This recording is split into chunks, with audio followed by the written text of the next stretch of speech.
start of the football season. It's a good feeling. Every day we get up this week and next to be going out to practice. Obviously, no practice today, I should say, but to see these meaningful reps and our ability to watch that and kind of give context to what's going on is a lot of fun as it gets further on into camp and the meatier the practices get because of what's on the line. It's what makes this job great. By the way, on the outset here, I do want to tell you, sorry for the voice today. It's a mess. It's coming in and out. I thought I was a little worried this morning I wasn't going to have a voice. I don't know what's going on. I feel okay. A lot of us on the beat have been dealing with a little bit of a head cold type thing off and on, but it's kind of zapped my throat. So if I sound a little rough today, that's what's going on, but I feel fine. Let's begin the day before we get into FSU with the doffing of the cap and a life well lived for Vince Scully, who passed away at the age of 94, 67 years a broadcaster. What a career. And I think safe to say, unlike anybody else in the history of broadcasting, I think, there are a lot of times where you're well aware with the, you say things like the pantheon of great football players, baseball players, basketball players, whatever it might be. You do the same for announcers. If you're a sports fan, they're a big part of what you listen to and whether or not you enjoy a certain styling or not. And when I was a kid growing up, listening to announcers and kind of trying to find your own voice, I think I knew early on I wanted to be a broadcaster. I wanted to cover sports at the very least. I really didn't know if that would be as a journalist or an announcer, play-by-play, or whatever it would be. I think every little kid wants to play professional sports. I did too. And then when you kind of realize that ain't going to happen, then any way that you can be around the games, you want to be. But you listen with a critical ear because you want to know more.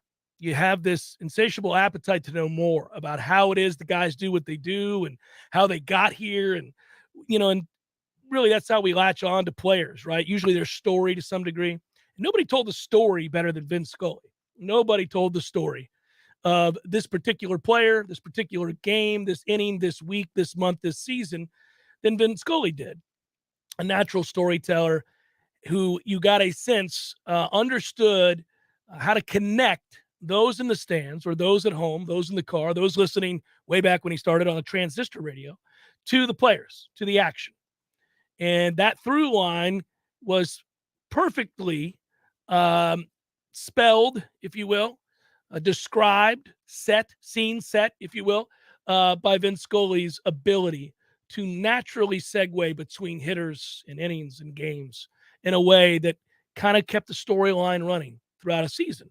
And I always thought that it was sing-songy. You wanted Vince Scully in a weird way. This was the ultimate compliment to put you to sleep. And in fact, all these years later, he retired in 2016. I can't believe that meant, 6 years has gone by since he retired. But, when we first started to get the baseball package, and this is a testament to how great that guy is, right? I'm a lifelong diehard Pirates fan. I don't give a damn about the Dodgers. In fact, I kind of hate the Dodgers. Screw the Dodgers. But I love Vince Scully. And so when I got the baseball package, I remember the first year I got it, paid for it, I can get to listen to Vince Scully when I go to bed. I was so excited about the West Coast games because if you got to about the third or fourth inning, it's bedtime for Jeff. I'd roll to the back and throw it on back there and not have to watch the game. I just put Vin on down low. I'd listen to him tell me a story. I'd fall asleep and feel a little safer. And that's just Vince Scully in a nutshell.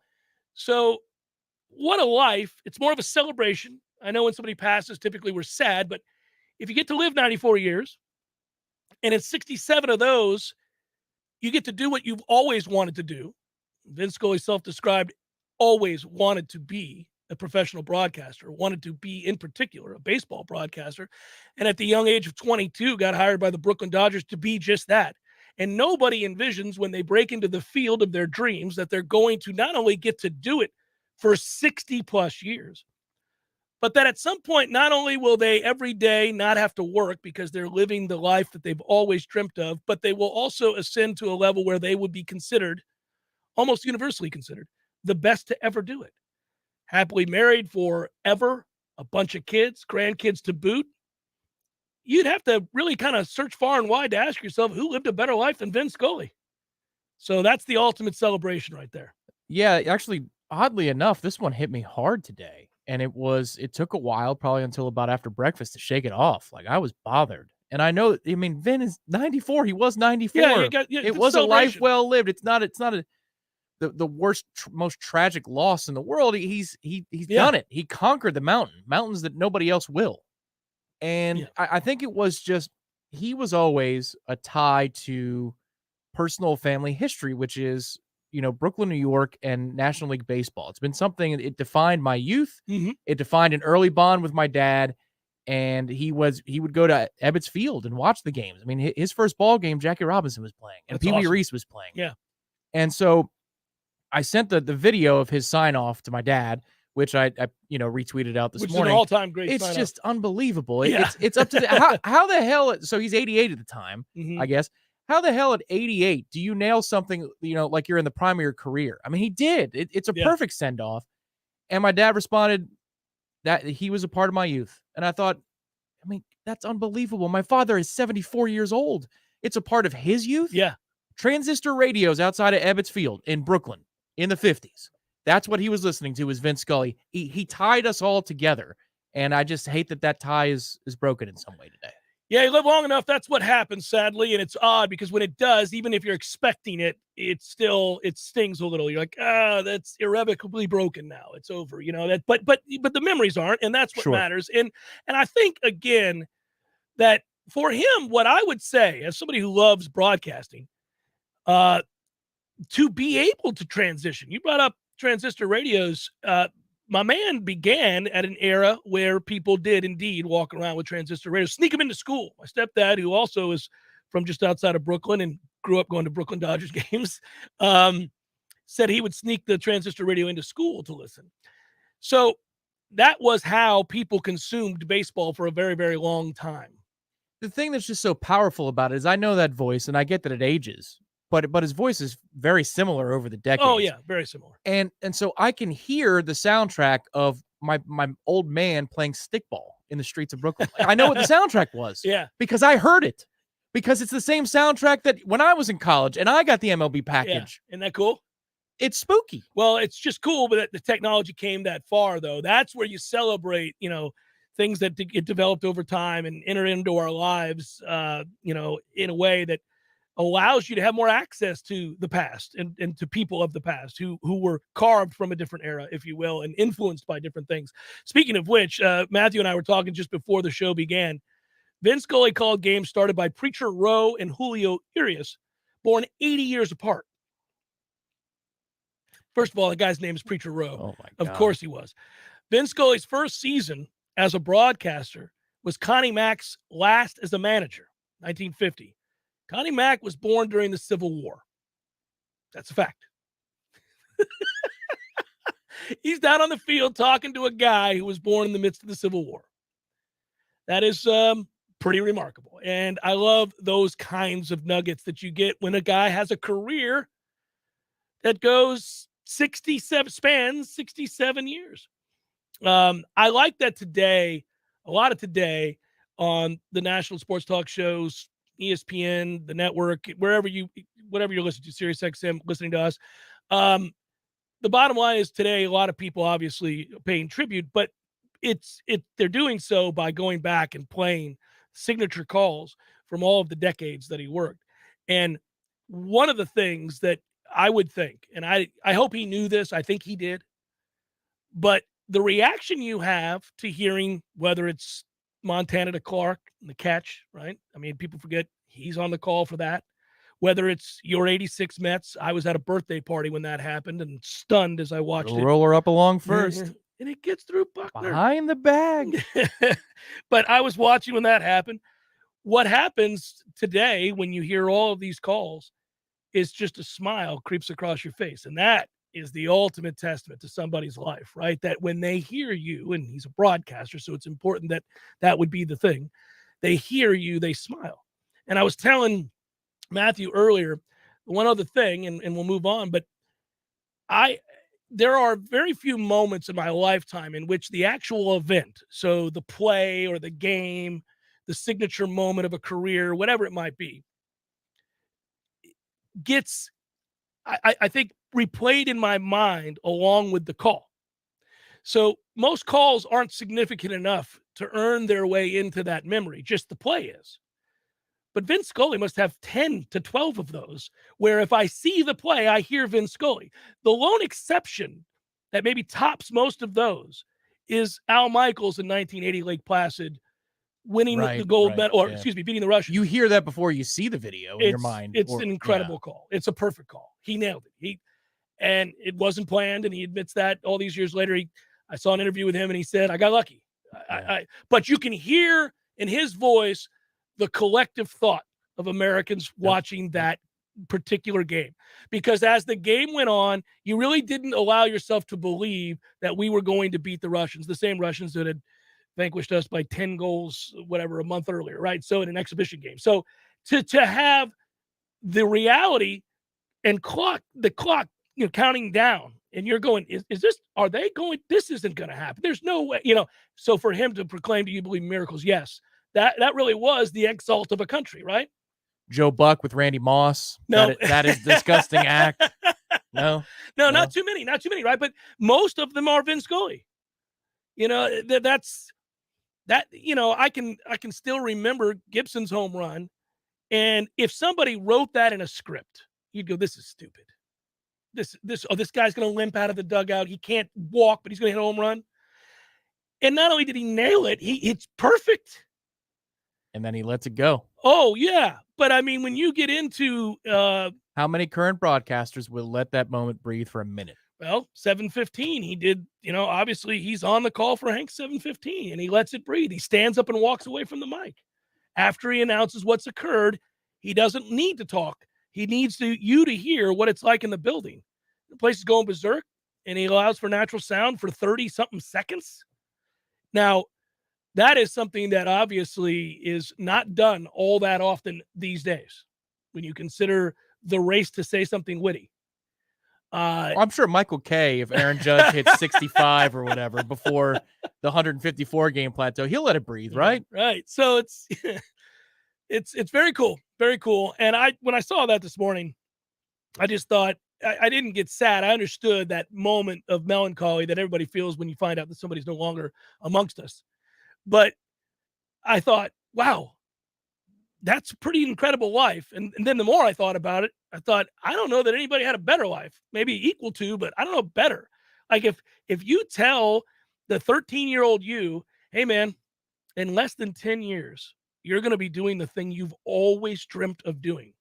And you're going to become the very best to ever do it.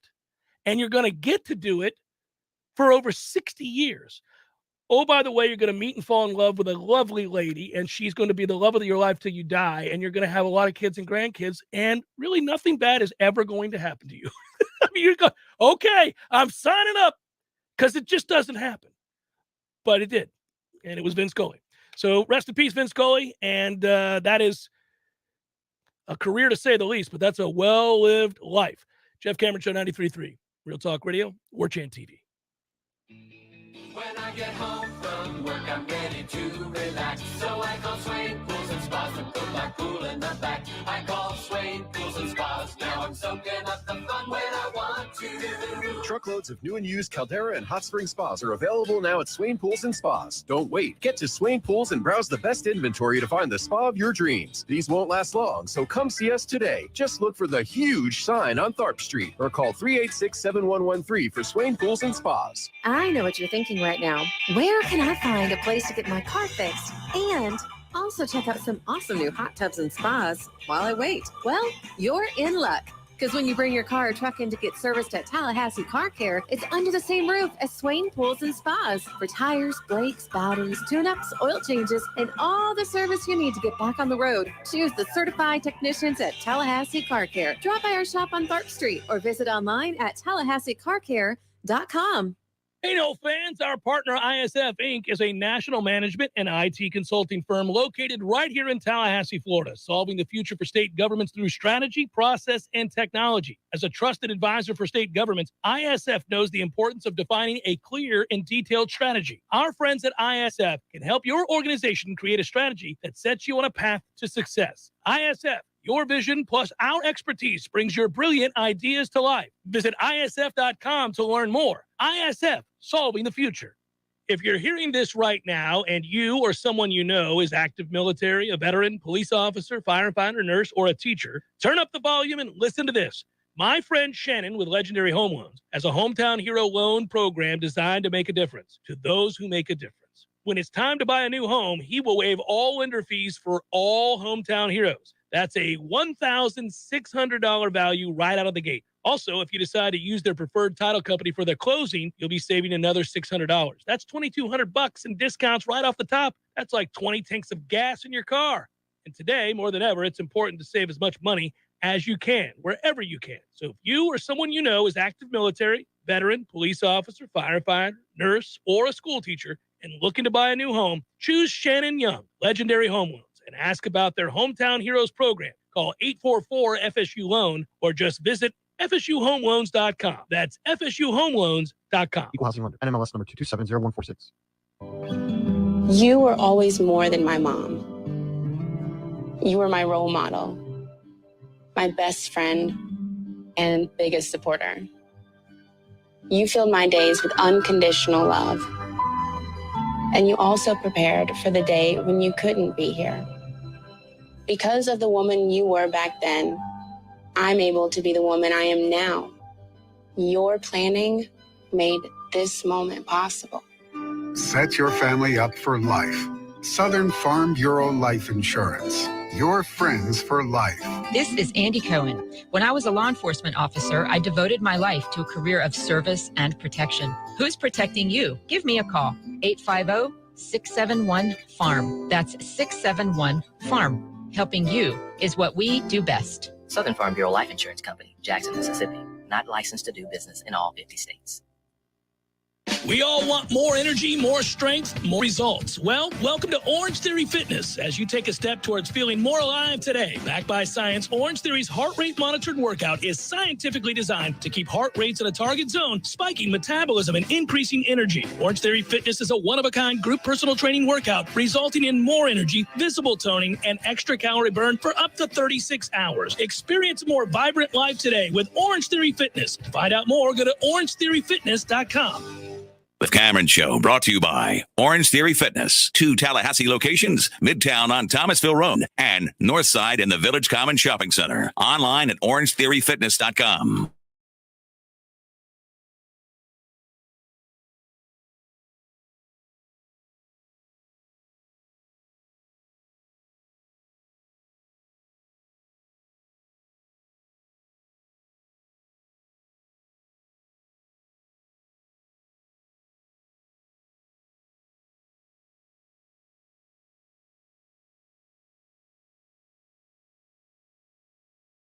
Top priority, but they don't always have your best interest at heart. T-Spark Enterprises, Roofing and Construction, believe in doing things the right way and the safe way. Employees undergo regular safety training and are constantly being educated on new techniques and new materials, like becoming a master metal applicator. Yeah. If you considered a new metal roof before, you should. You should. Long-lasting, durable. You're in luck. T-Spark Enterprises, Roofing and Construction are the best in town at doing that sort of work, period. Call them today, 766-1340, 766-1340, or you can visit them online, tsparkconstruction.com. Doesn't that sound good? There you go. That's a hearty. Ooh, buddy. Yeah, I don't know. Spicy on a Wednesday. I don't know what the deal. It's gotten worse by the hour. I've got to hang in here till 3. Hopefully it'll happen. I know it's a good camp when I'm disappointed we didn't have to go today. I wasn't. I was okay. I was okay with the morning. Yeah, no, I like having to do nothing in the morning as well, or to do something at my pace. It's catching up on other stuff. Yeah, it's that time of year. Yeah. But I kind of missed being out there. Listen, to me, admittedly, now it's a lot easier to do when you have some expectations. If you're going out to watch a team that you think stinks, this next thing that I'm going to say doesn't really matter. It clouds your vision for all other things. But I don't think they stink. So to me, it reminds me how much, especially in the morning, I love the smell of fresh cut grass and the sounds of pads hitting. I love that. Just hearing that as I walk, before I turn the corner, when I'm by the sod cemetery, before I get around that turn, and I can hear the war chant and I hear the whistles. Sometimes I'm like, it's 5 minutes after where they've already stretched. They've already done all the stuff I don't care to see, which is like them stretching. They're frolicking in a line. I don't care about all that. When they're done with that and I hear the coaches begin to yell, and then I hear the sound of the sled or a pad hit, I'm like, yeah, this is it. This is good sound right here. It takes me back all the way to playing like Pee Wee football. I remember we had, before the season started, we occasionally had morning practices. And then once the season started, you had practice in the afternoon, late afternoons. But in two-a-days, back when we used to do two-a-days, I hated evening practices, loved morning practices. Most people are the opposite. Most people are like, are you crazy? No, I loved morning practices because of the smells. And the dew brought something out. I love it. It does. Yep, it was awesome. It's like salt to a meal. It's just, it livens things up. And very good analogy, Tom. I agree. And when I walk out there and I hear that and I smell that, I think, yes. But a big part of that enthusiasm isn't just the picture being painted there and the sights and sounds and smells, but they do have some good players now. And I get excited to watch Azariah Thomas cover somebody. Like I like watching that kid play football because he's good at it. It's fun to watch sort of the ways in which he effortlessly drapes receivers and sometimes runs the route for them. I also love watching Tatum Bethune play. He is that kind of fun to watch play the position of linebacker because he's so instinctive, very instinctive. We haven't had a instinctive linebacker in a minute.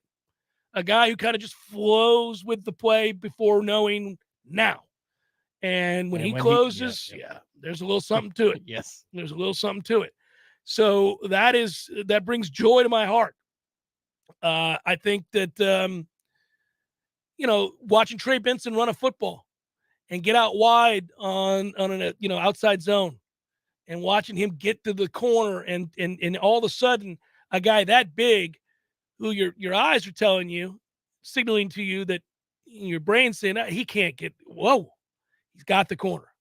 And he knows, kind of like what you're talking about with Bethune, when it's time to go. He can wait because he knows he's got that 0 to 60. That's the thing that I've learned more so now than just in spring, which is, all right. So there have been a couple of runs where he's kind of pressing and waiting at the line of scrimmage for something to develop. He presses well. That's smart. And then it's go time 0 to 60 Mhm. because he knows he can lean on that. He surprised himself too. He told us last week that I'm faster than I've ever been. I'm a little bit shocked by how fast I am. That's good news for us. I'm going to tell my kids that. I was jogging today, kids, and I was stunned at how damn fast I was. I mean, I think there's people in the neighborhood thinking that guy's 50. What? Well, all you need to do, look at him run. You just got to injure yourself because then it'll repair you and you'll be the bionic man.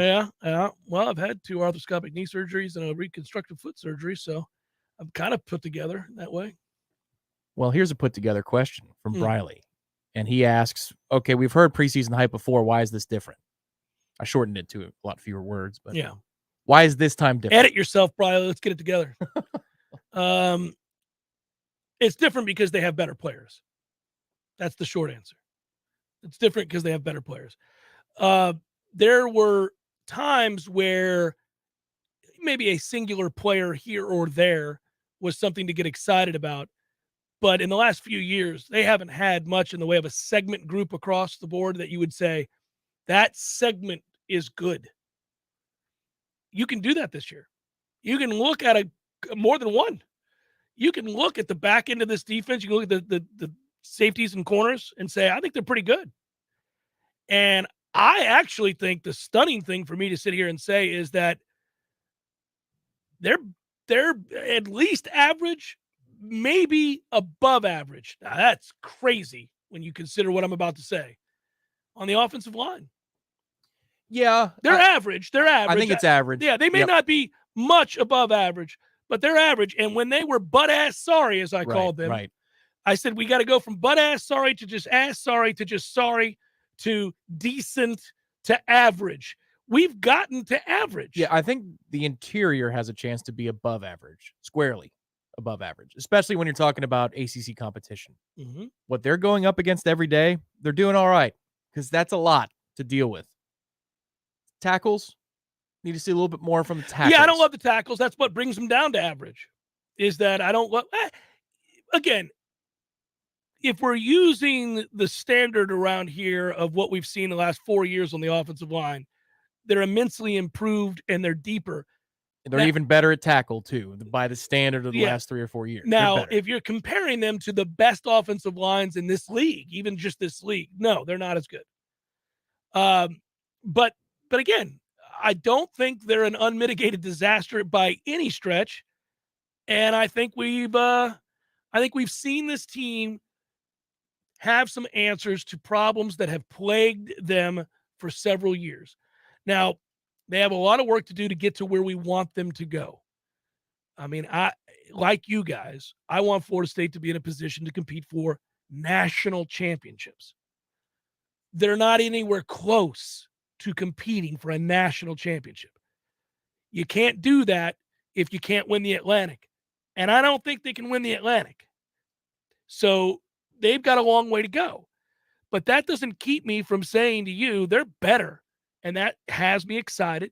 And they have a chance to win games against teams that are obviously, equivalent.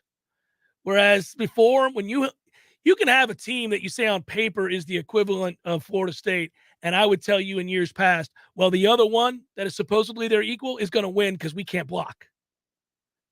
So that was the problem. Right now, I think we can look at those games and say, all right, you should win more of those than you lose. And if you're well coached, you will. And if you're not, you won't. What's interesting is, for me, I don't like to draw a lot of conclusions this early in camp. Usually we don't even get to see it with other coaches, so you can't draw conclusions. You're just waiting for games because you don't get the access except for stretches and walkthroughs, and you're just assessing size and strength at that point more than anything else. But last week to this week, I've already fundamentally changed my opinion about the future. And that is specific to the interior of the offensive line. I remember we were talking last week, and I said, here's the problem. You better win now because I don't know who your quarterback's going to be necessarily next year. There's a lot of chatter around, is Jordan going to return for another year, or is this the one where he's trying to maximize what he is before he gets too old? And then if you mirror or you combine that new quarterback with a lack of an interior of the offensive line, it's gutted. If you start 3 transfers this year, if Lyles wins that job, they're all gone.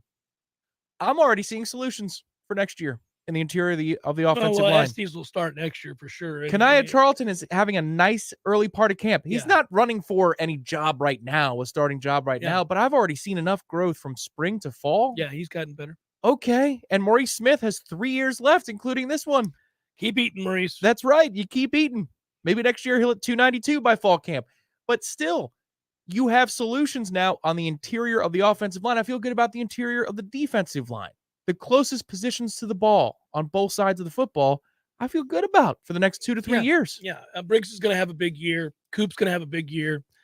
Fabian Lovett is going to go make Farmer's going to have a nice year, I think. Yeah, Malcolm Ray showed up yesterday. It was good to see. First time. It's been a minute. I was getting worried about him. Me too, because he had a great spring. He did. He hadn't done a damn thing until yesterday. But see, they put on the pads yesterday. So this is what brings it out of people.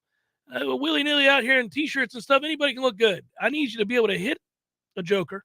When you get your pads on, what are we doing? Some guys don't like that. The other thing I'd say too, and this is just for long term, but Tafasi doesn't look completely out of place, and this is his first camp. Mm-hmm. You know, he's the one that's reclassified. He's probably not going to be able to play this year. I'm pretty sure he can't play this year. No. But he was reclassified to this previous year's recruiting class that also included Bishop Thomas and Daniel Lyons, who are good players.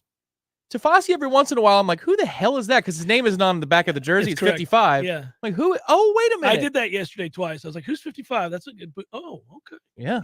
Yeah. They're going to be fine in the interior of the defensive line for sure for the next few years. Yeah. So I think, again, I try to strike this balance. I don't always succeed, but I try to strike this balance of enthusiasm for the fact that they're better and they have some answers that they didn't have a year ago with being pragmatic and being a realist. I'm very much a realist, and they've got some areas that I don't like. I mean, I don't love the receiving core. I haven't in a long time. I'm tired of saying it. I still don't love it. They've got a long ways to go at the position. They've got more answers than they had a year ago, but that's still not saying much because that was the worst receiving core in the ACC last year. So you better be better than the worst, right? And they are. But if you run the ball consistently well, You can be pretty damn average at receiver and still have a semblance of a decent passing game because you can set it up. You can set it up. And I do think they're going to be able to run the ball. I really do. And that's one of the reasons that Jordan Travis is most assuredly going to be the starter. If it were based purely on who throws the ball better, well, he would lose because Tate Rodemaker throws it better, a lot better. And I think that Tate would start if we had good receivers and you could trust that they could block it up, right? I don't know that we have the kind of receivers that are going to have the impact you would need to have just a drop back passer back there. We don't have that. Well, and he's more than a drop back passer. Frankly, I think he's more accurate when he rolls out, but that's maybe he can move, but that's not the strength. And that's an old scouting report from spring. So, that's nothing new. Right. No, he throws the ball well though. And he sees it better. He does. What happens when you do that though? And I brought this up yesterday on headlines and people hear it and they get, a little twitchy. If you say that, then they're like, well, Jordan sucks then, because their immediate thought about Tate is that he sucks. And if you're telling people that Tate is a better quarterback in certain aspects of the game than the other guy, then they get really nervous because they're like, well, wait a minute, that guy sucks. So this suck has to be spread over here to this guy who is going to be starting. And I would say, no. They're just very different. And for this team, Jordan is ideal because he has a very unique skill set. There aren't too many people to ever play the position who can run the ball the way he does. And that opens up the rest of the running game for us. And because, again, we've been substandard on the offensive line and substandard at wide receiver, you need that ability to get the hell out of the way. But that doesn't mean he doesn't have real faults. He does.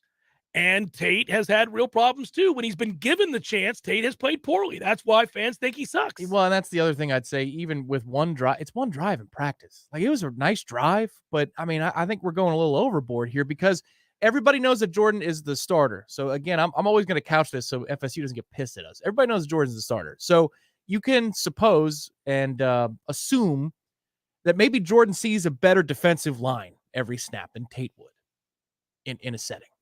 That's the thing. Like, the players that Tate is going against might not always be as good as the players that Jordan is going against in practice. And the players that are blocking for Tate aren't always as good as the ones that are blocking for Jordan. But markedly better than they've ever been. For the first time, and look what's happened. You got a drive like yesterday with the second team. Whoop, whoop, whoop, right down the field without a problem because he sees it. And he's not afraid to let it go down the seam. So they both have flaws. Jordan is a much better suited quarterback for what we have or don't have, however you want to describe it. He does some things exceptionally well that are electrifying that Tate can't do. Tate throws a better ball. I just think that's true. Yeah. I just think that's just fair to now, say. If it's a zone read, you are if you're a defensive coordinator, you're scared, crapless with Jordan. If it's a zone read and Tate's got the ball, you're like, well, whatever, go ahead. Yeah. Go ahead. Yeah. See what happens. Yeah. And he's more athletic than you'll give him credit for if you're not studying your tape on Tate Rodemaker, and he might burn you for 12 yards. But for Jordan, it could be 60. He's gone. Yeah. Well, we've seen him make house calls from great distances, Tom. It's like PJ Daniels. Extreme distances. He runs the ball extreme distances. Oh, man. Jeff Cameron Show, 93.3. Real Talk Radio and Warchant TV.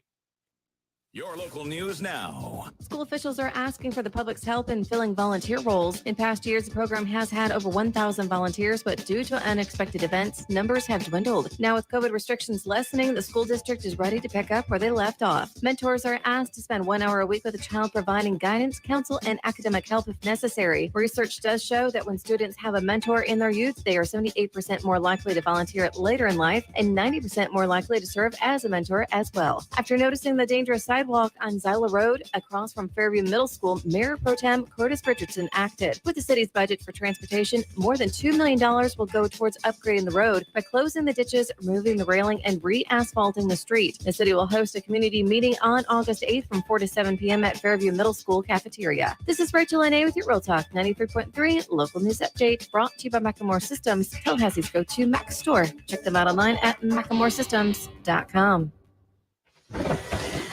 This is meteorologist Paul Trombley with your Real Talk 93.3 weather update. Scattered thunderstorms likely this afternoon, otherwise partly cloudy. Highs level off around 91. Southwest winds around 5 miles per hour. Mainly cloudy skies expected tonight. Scattered thunderstorms likely. Lows level off around 74. Scattered thunderstorms again tomorrow. Daytime highs approaching 90. A blend of clouds and sun. This report is brought to you by the Lawn Johns. For all your landscaping and lawn care needs, visit thelawnjohns.com. Right now, 89.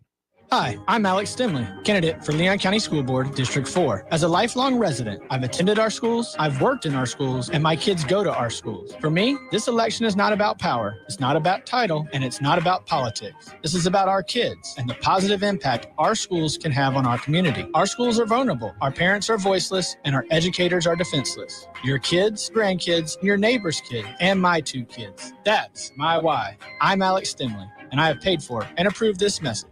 And I hope to have your vote for Leon County School Board, District 4. Well. Hey, Jeff, look at this place. Yeah. Well, doing well. It's been a while since I've seen you, brother. But, it hasn't been a while since I've been over to Gordo's. I go there on the regular because of you, Eddie. Well, we keep you regular. Well, that's true. But I think of Gordo's as a place to sit down, have a cold beer, talk to your friends, enjoy the sports, eat the delicious food. But I think of you as Uncle Eddie, a man who takes care of his people and takes care of the town. I appreciate that, Jeff. Hey, and we'll keep you regular. Gordo's, bringing the flavor and flair of Cuban food to Tallahassee since 1996. Here's what you missed on the Greg Tish Show. There's a TikTok that's going viral because of a butter softening method. They are putting the Vermont Creamery butter in the waistband of her pants. Give it 5 minutes. You can go and measure out your ingredients, and then your butter is ready to go. You cannot do this in Florida. No. Because your pants will be full of butter in 2 minutes. Somebody try it. Post on TikTok. Unless it says juicy across the back. The Greg Tish Show, Monday through Friday, 6 to 9 a.m., only on Real Talk 93.3.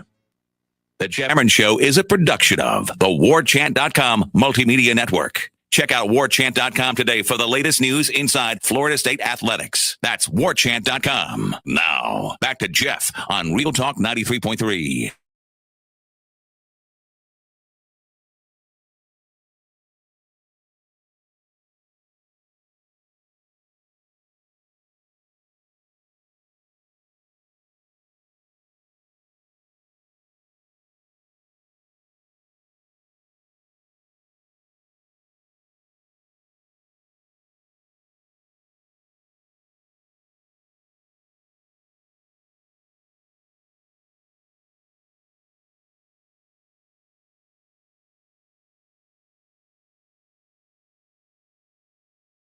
Hearing the coaches talk about this team after said scrimmage, one thing to point out, it got brought up yesterday when we were on headlines, but I haven't mentioned it here.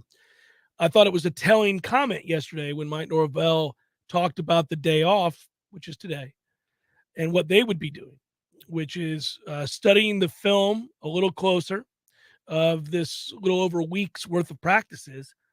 And he was trying to avoid saying making changes to the depth chart. But that's what he said. Maybe move some guys so that they're in a different position, better position as we get set to go into the scrimmage. That's a code for some guys have earned their way up the ladder. Some guys maybe deserve to be on the depth chart in a way, in a place that they weren't before. So, yeah, I think they're going to reaffirm some of their thoughts on what they've seen with their own eyes by studying film today. And if that means a guy like Estes gets elevated, let's say, I'm just using him as an example. He probably won't. I don't know. But you would look at something like that, or you'd look at the performance of Marcuston Douglas and how well he's playing. Yep. Maybe he's your starting tight end now because Cam's been in a boot, which we know, and it's been talked about, so I'm not spilling the beans there. But I don't know that Marcuston wouldn't be your starting tight end anyhow. I mean, he's in that set. He's looking good. He's lost weight. He's playing faster, and he's a big dude. He can catch. Okay. Yesterday was a good day for him. Yeah, and I was happy to see it because it was on the heels of seeing some flashes of stuff. I put this in the observations you can find on warchant.com for just a damn $1. Go to warchant.com and click that green box. Fuck. I can't tell you. Tom, real quick. Oh, there it is. It may not be there very long. We don't know. We don't even hit the button. It just activates on its own. There it is. They hear me go, $1, and it just pops up. So the thing of that, Tom, warchant.com on $1 for 1 year. All Florida State fans can sign up for just $1. I don't know how long that offer is going to last. Join the thousands who have taken advantage of this That is particular correct. But I'm just letting you know, like, they could pull that offer any second. Now, I'm not trying to. They could just say nope, it's gone. That's it. You slow asses. They could, but Yeah, and Tay could be the starter for LSU. you got the guy. You got. Now's the time. Get off your ass and make it happen. There you go. Marquiston had won a couple of 7-on-7 battles on Sunday, I think it was, where I was like, oh, all right, he's creating some space for himself. He's spreading his wings. He knows how to run a route and use the size to an advantage. That's what you got to do at tight end. It's amazing. PI is called less in those situations because you're dealing with larger bodies. Think about Gronk or Kelsey or whoever at the pros. Antonio Gates. People used to drape all over Antonio Gates, but it didn't matter because he was a huge. Douglas is being compared to. No. All I'm giving you examples that Right. are easy to go in your brain and find. Yeah. They do let a lot of contact go With the tight end, yeah. for when you're vying for a football at that position and with the guy who's covering that position. He's starting to learn those nuances of how to play a little bit more physically. But then yesterday was just an all-around good day. Didn't matter what you were talking about. For Marquiston, he did it well. So, okay, that's a sign of life. Well, very much so. And I was happy for him as well. You want players who have worked hard to get themselves in the best shape possible. And this offseason is an arduous one, but you need guys to take that kind of work seriously, and he clearly has. So I want those guys to be rewarded. I want players who worked on their craft and their body in the offseason to be rewarded. Also, the timing of it is good because now if you're the guy who gets demoted, you're pissed off going into the scrimmage on Saturday. Right. So if that were to happen and you were to shuffle some things around and you got reps taken away from you, better reps taken away from you on a Thursday, you're going to be pissed off on Saturday. That's a great button to push if you're a coaching staff. Cubby Noel just tweeted at me and it made me laugh. He asked if this looks about right, and he's got the years down, and he wrote 2018 to 2019, butt ass sorry. 2020, ass sorry. 2021, sorry. 2022, average, question mark. Looks good, Cubby Noel. Looks good. I hope it is indeed average. Can it be? Can it be average? I think so. I think so, guys. Depending upon what we're looking at. Yeah. And what I mean by that is I know that's like a Yogi Berra-ism, but we've been fooled by relative competition laws. You're only playing yourself every day. So are we overvaluing a position that they're going against? The good news is for the good news is for the interior of the offensive line, you got a pretty good handle that there's good competition for these guards and centers to go against. And that they're holding their own is a really good sign. Defensive end, I think it's good. But I don't know it's good. So we'll see. Yeah, I think the defensive interior is really good, like on any level that we're looking at. Correct. I think they are. So if you're holding your own, if you're one of those guys, guard, center, guard, holding your own against any of those guys, you've had a good day because those are good players. And they're deep. That's a deep position. So, yeah, you're right. Tackle, we don't know how good McClendon's going to be, Briggs is going to be. We like Briggs a lot. He's multidimensional. I've come around more on Verse, by the way. He's shown signs of being strong as well really strong, laden with finesse moves. That's an important thing. You got to be able to do multiple things well. Yeah, I don't know. We'll see how well he stops the run. I don't know if he's a complete defensive end yet, but he's strong enough. He bullies some guys. I mean, he's capable of it, and that is, you're right. I wouldn't have thought with his build. I know he's built, but he's still leanish for a defensive end. I wouldn't have thought with his build that he'd be able to move guys the way that he does with his hands. He moves guys quickly. That punch is really good. Also, there's a difference from the spring. Mm-hmm. He hit it hard in the summer workouts. Well, he said he would. I mean, when I interviewed him for Warchant TV and Warchant.com, he was, I mean, the one thing he certainly did was assure everybody that if he doesn't succeed, it won't be for a lack of trying. He likes to work. He's a fan of the grind. He cares deeply about getting everything out of his abilities. And you can hear when guys say it because they know they're supposed to, but you're not sure that they believe it. And then you can hear the guys when they say it, you can tell he's about that life. That is him. That dude loves to work. It's also the beauty of the transfer portal. I'm not saying that we need to live off it every year. That's not the goal. But I love kids that come out of the portal because they've all got something to prove. Yeah, a little chip usually. I mean, think about it. Of all the kids run through the Rolodex, all the positions that we've had guys come in here from the portal, 95% of them, I mean, maybe all but one or two are just, they've got the chip on their shoulder because they know this is either their last chance or it's the first chance they've ever had, an honest one. I love that about what it does for the culture of a team. First, right? Last or first. Yeah. Exactly. Yeah, I think you're right. And I think that, obviously they have to continue to live there. The portal has saved Mike Norvell's life in some situations here, obviously from a football standpoint. They were up a creek last year without Jermaine Johnson. They were already bad. But if you don't have Jermaine Johnson, how many games do you win? 2? 3? I mean, it was already a bad year, but what do you win without Jermaine Johnson? Like the fans, we latched on to Jermaine as the one reason to go and get excited at games. Well, I mean, just look across the line on offense. It's hilarious. They start out wide left at receiver, and it doesn't matter who's lining up left. I'm not trying to give away, but it could be Pittman on the outside, transfer. Mm-hmm. Left tackle, Robert Scott. All right, he's from around here. Left guard, Dylan Gibbons, transfer. Could be that Kane Lyles wins the center job, transfer. Dimitri Emmanuel, Bless Harris. Maybe on the other side, Johnny Wilson or Winston Wright. Jordan Travis, technically, is a transfer. At running back, Trey Benson, transfer. I mean, my God, sir. Yeah. You got Cam McDonald, Robert Scott, Maurice Smith, and that's about it right now. And I'm trying to get transfers. Trayshawn. I'm trying to get transfers over any tight end that we have currently. So we got to hit on that. We need to get a transfer in here where you're like, all right. Although Powers looks good and he's young. We'll see next year probably take a big step. You like the raw tools? I do like the raw tools still. Yeah, he's swimming right now. I mean, he wasn't here in the spring, so you didn't see him. I think any kid that just arrived here in his first camp and, he's straight out of high school, you're not going to see a lot of, especially at that position. But he does have the body type. I mean, he's every bit that 245. And I think he's athletic enough. He's long-armed. Yeah, I like his tools. I think he'll be all right. And if Brian Courtney puts on some weight in the next year. A lot of weight. But he's got the hard part down for us. Yeah, he's got ability. Because we don't have a lot of that ability. We got a lot of dudes who might have size, but not the ability. So he's got the hard part down. So this should be a year where when it's over, if we go 8-4, let's just say, like wishful thinking, let's say we go 8-4.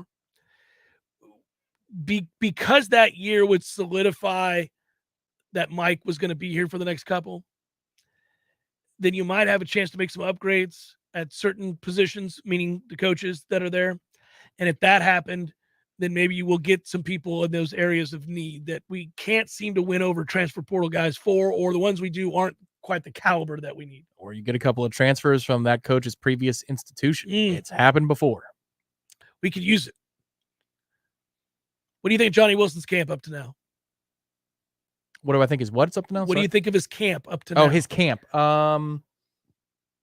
Pretty. I think it's decent.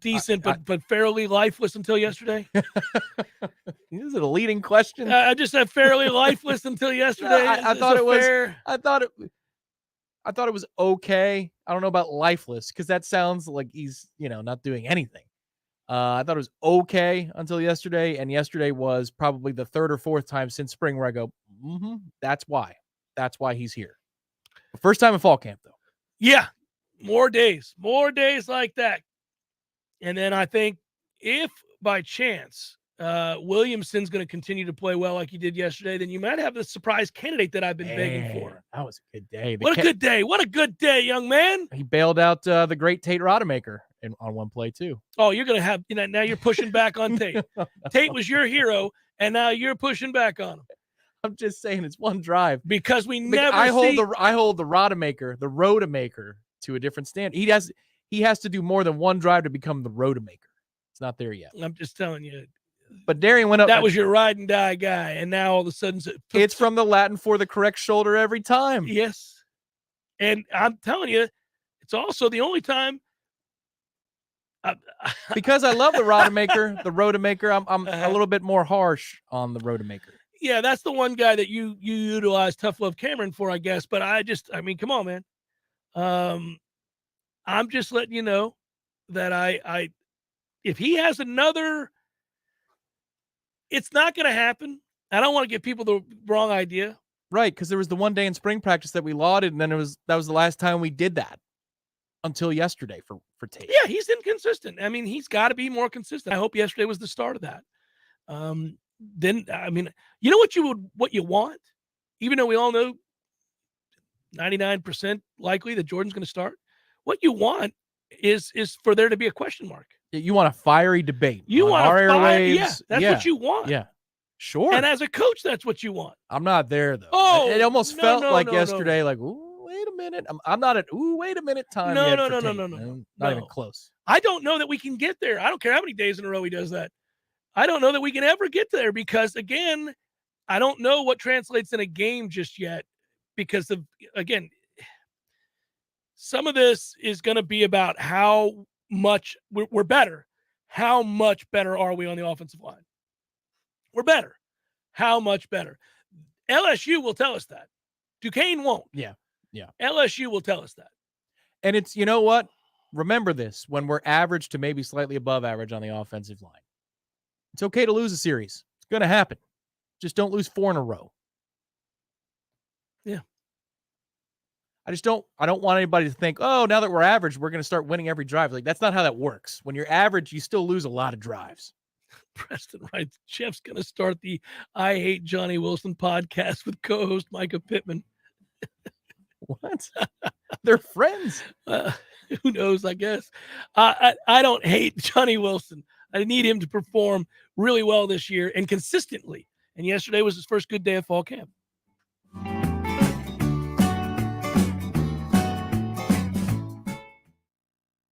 At Finn Chiropractic. Wanted to let you guys know chiropractic doesn't just get rid of back pain, neck pain, and headaches. It could help with sleep. It could help with digestion. Maybe you have pain down your arm. But chiropractic is one of the safest, most natural, most effective ways to get to the root cause of your problem. So if you're a loved one or having a problem, even if you think we might not be able to help, make a new patient appointment today at FinnChiro.com. That's FENNCHIRO.com. Because your chiropractor loves you and there's nothing you can do about it. When your AC unit decides to give up the ghost, it doesn't always pick the best time. But no matter what time, day or night, or day of the week, you can call E&B Heating and Air Conditioning. We'll be out to bring your AC unit back to life. We've been repairing and replacing heating and air conditioning systems in the North Florida and South Georgia area since 1974. So when your air conditioner stops working, call E&B Heating and Air Conditioning to the rescue.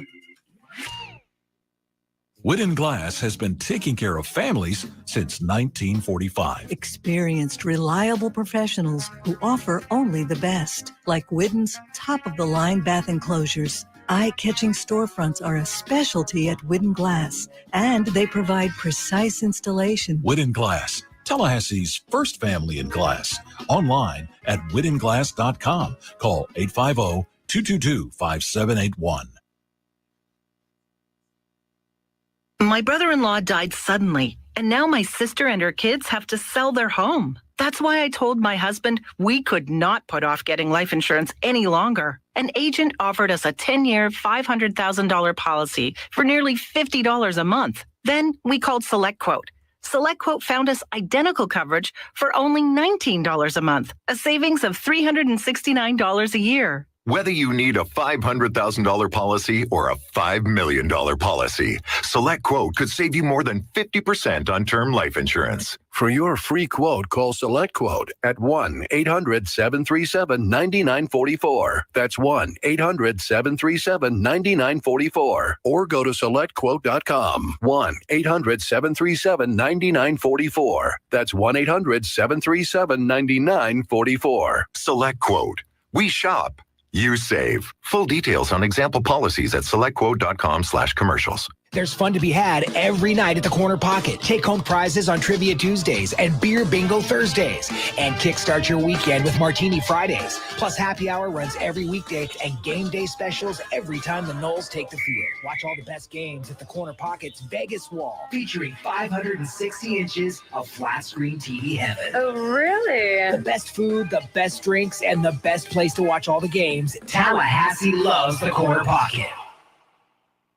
Coming up next, more of the Jeff Cameron Show. Live and local on Real Talk 93.3. WVFT, Greta, Tallahassee. Breaking news this hour from townhall.com. I'm John Scott. Donald Trump-backed Blake Masters has won Arizona's Republican Senate nomination. Bob Agnew with that report. Masters sounding optimistic after defeating 4 GOP rivals on primary day. We're going to beat Merck, Kelly. We're going to turn this country around.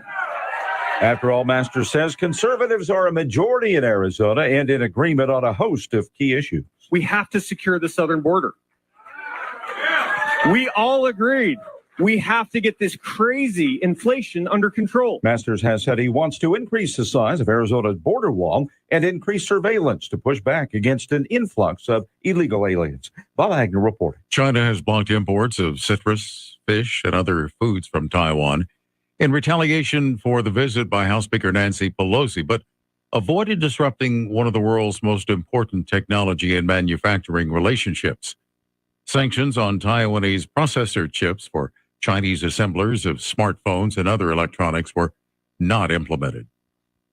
Also at townhall.com, OPEC is to boost oil output, but by a slower pace than in previous months. The move by the oil cartel and its allies comes at a time of high gasoline prices and unstable energy supplies, exacerbated by the war Russia's waged on Ukraine. OPEC, led by Saudi Arabia, and its allies, led by Russia, say they'll increase output to 100,000 barrels a day next month, after raising it by nearly 650,000 barrels a day in July and August.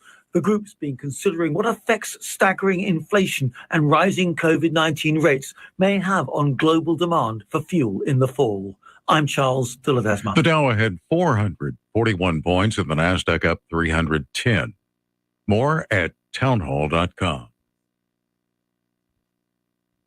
Charlie Dombeck here from Key City Capital. As a practicing CPA for nearly 30 years, I have found that 80% of your ability to grow your wealth is dependent upon two factors: taxes and investment performance. At Key City Capital, we improve investment performance by diversifying capital into off-market investment opportunities in passive rental real estate and alternatives like asset-backed lending. We recover dollars that clients unnecessarily pay in the form of income taxes, creating a lifetime annuity of savings. We are a sponsor of passive, affordable single and multifamily residential rental investments, which are located in Sunbelt landlord-friendly states. These investments are the top choices in a rising interest rate and inflationary environment. They represent a store of value, protecting your capital from market volatility. Learn how we at Key City Capital can help you ultimately grow your wealth rapidly. Connect with me at keycitycapital.com or give me a call at 817-912-1569. Physical stress on our bodies can take its toll as the years go by. Whether you're looking to get back into an old sport or just want to spend more time outdoors to explore all life has to offer in our beautiful city, the dedicated team at TOC is here for you every step of the way. You can trust TOC for all your orthopedic needs. And now, scheduling an appointment has never been easier. Just visit teamtoc.com and click schedule online. That's teamtoc.com.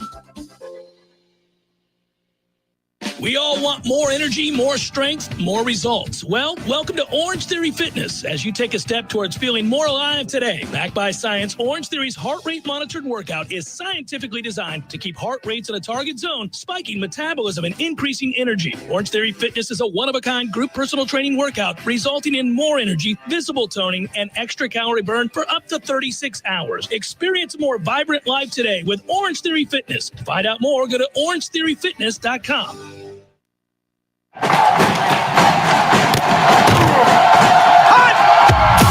Broadcasting live from Florida's capital city, this is the Jeff Cameron Show, brought to you by Orange Theory Fitness on Real Talk 93.3. Now, stop what you're doing and listen closely. It's time for the Jeff Cameron Show in 5, 4, 3, 2, 1.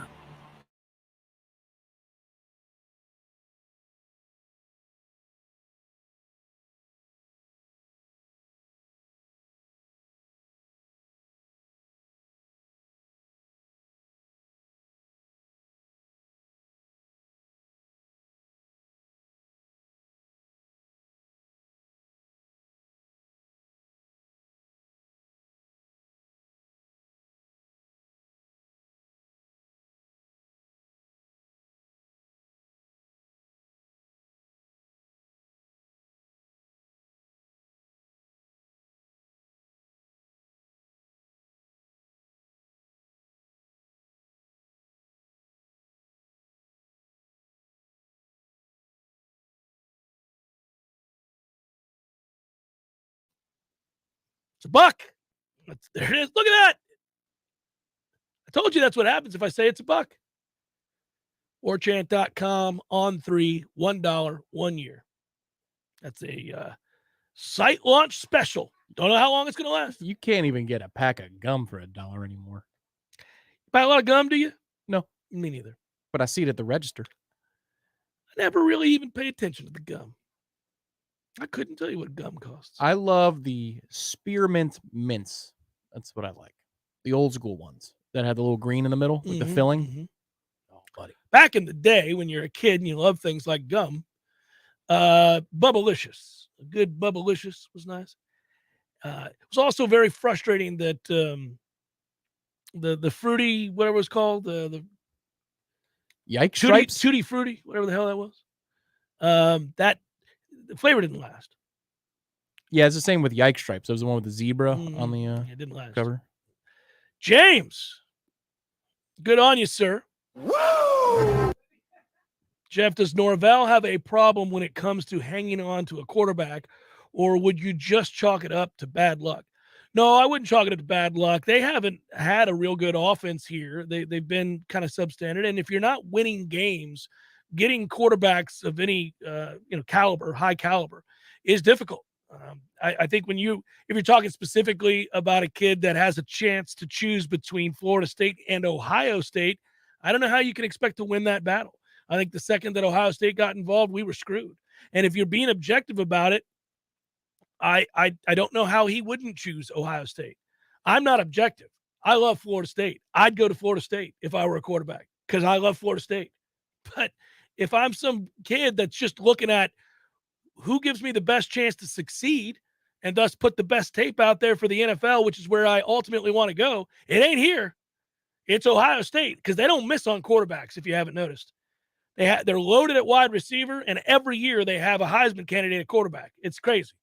So now all of a sudden, whether or not they get to their second contract is irrelevant. It doesn't matter, right? Yeah. I'm just trying to get to the league. I'm trying to get drafted. So if I'm that guy and Ohio State calls me and says, hey, I know you're interested in Florida State, but we'd like you. We'd like you to come to Ohio State. Well, sorry, Florida State. Peace. That's akin to being asked to come to Alabama or Georgia right now. You're going to go. They're one of those schools. So I think you run this risk when you're looking for a good quarterback. Obviously, you don't want average-ass quarterbacks. So you find a kid, and let's say you're a really good evaluator and you're on him early. The truth of the matter is you have to begin to gauge, is this kid going to get noticed by schools that are going to outflank us, that have a chance to get this kid just by offering him sight unseen almost, compared to the relationship building that we're trying to do along the way to get you to buy into a vision. If I've got a competitor that doesn't even have to sell a vision, just calls and says, hey, it's Alabama. If Nick Saban calls that kid and says, I'd like you to come play at Alabama, it's over. I don't care if I've been talking to him for a year and a half. It doesn't matter. I'm done in most cases. Then you got to ask yourself, if that kid is going to ascend to that level, maybe I shouldn't be talking to him because we can't get him. It sucks to have to do that. Until you win 8 or 9 games. Correct. You are stuck. If you get a kid that is coming up the ranks in the world of recruiting, starting to get noticed, more and more eyes are on him. He's doing well in these 7-ons, and he's doing well at these camps. And all of a sudden, the offer list, which started with Florida State, West Virginia, TCU, and Louisville. Okay. Louisville. When that offer list gets added to, when you go to On3 and you check that offer list and you say, where'd you go? On3. Oh, okay. And you, for $1, and you say to yourself, oh no, look who's joined the offer sheet. And it's Ohio State. It's Southern Cal. It's Georgia. It's Clemson. You're like, well, that's the end of that. Grand opening, grand closing. So I think that's kind of where we are. I think it's kind of we're stuck, unfortunately. Marcus, thank you, sir. Consider me subscribed to Warchant. Said to myself, if I have $1 and change in the car, I'll do it right now. I did, so here we are. I swore to myself I was gonna I was going to create a situation where I didn't have a lot of change in my in the drink holder of my car. You still do? I do. Really? I just can't deal with change in my pockets. Well, that's fair. Pisses me off. So the first thing I do when I get in the car, if there's change in my pocket, I take it out. Where do you get change from? Would be my question. Right by the studio here, there's a gas station, and sometimes if I'm dragging ass, I get a 5-hour energy when I start the day. Or still pay for it in cash. Sometimes I like cash, man. I do like too, cash, but I don't like I like change. to hold. I don't like change either. But it cost $3.12, and so that's what you got to do. I hand them a $5. I see. I like having cash for just easy transactions, like tipping at a restaurant or tipping a driver or whatever it is, or betting. Yes. Or betting. Yeah, betting. Very good. You gotta have some cash on you when you're betting. But if I get to a situation at a register, it says $3.12. I'm putting that one gun back in the holster. I'm picking up the other one. And it's plastic. Yeah, and I go and you swipe. Go, yeah, a little tappy. Yeah, a little tappity tap. I do the 88 cents is just too much. I do the Apple Pay too. I'll do the bing with my phone. I can't wait till we get to a world where you just bing with everything. We're kind of there. Pretty close. Old Rona sped that up a little bit. It did. Something good came out of the Rona. A lot of concession stands across the They won't country. accept cash. They won't accept cash at all. Yeah, I know. Which is heartbreaking. And there was one game I went to recently, and I brought a bunch of cash. I'm like, well, I guess I'm just screwed. Yeah. Well, because you'd like to if leave I get the beaten, wall somebody's going to have a good day. Somebody's going to have a very good day. I was expecting to buy 6 beers at this professional event, which is costing me a mint. So now I'm a liability. This front right pocket's in trouble. Yeah. Sean writes, Jeff, what if Primetime calls the kid? Yeah, right. And offers millions of dollars. You're screwed. If he's got a financial backer, you're in trouble. Recruiting is at an interesting place right now. I get it. People get upset when you lose a kid, and especially a quarterback. People get upset, but I think it's going to be kind of an up in the air deal at these positions of high profile until they win. It's one thing. I think Mike is really convincing. When you sit down and talk football with Mike, it becomes readily apparent very quickly that he's a sharp guy, knows the game. I actually like the totality of his offense. Like if you see what he ran at Memphis, he's able to shape it well to his personnel. But we haven't been able to run it here really the way that it's meant to be. So I don't know what you do about it. I just love his penchant for details, like in all things. He'll scream 2 minutes before a media availability every camp. It's like how that camp's about to start for spring or fall. But then I won't say who or what situation, but some people got screamed down yesterday for not being where they were supposed to be. And it was pure comedy. I mean, awesome. Because the fury in his eye, and it wasn't a player. I'll rule out. It's not a coaching situation. It's just about the organization of things.